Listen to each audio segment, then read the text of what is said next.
مرحب مرحب يا هلال، أهلا أهلا كيف الحال؟ قد غبت وإليك اشتقنا، وانتهى بعدك صار وصال.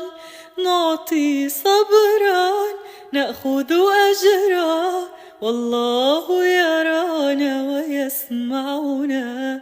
نغفر ذلا نوصل أهلا، لأن رمضان يجمعنا، لأن رمضان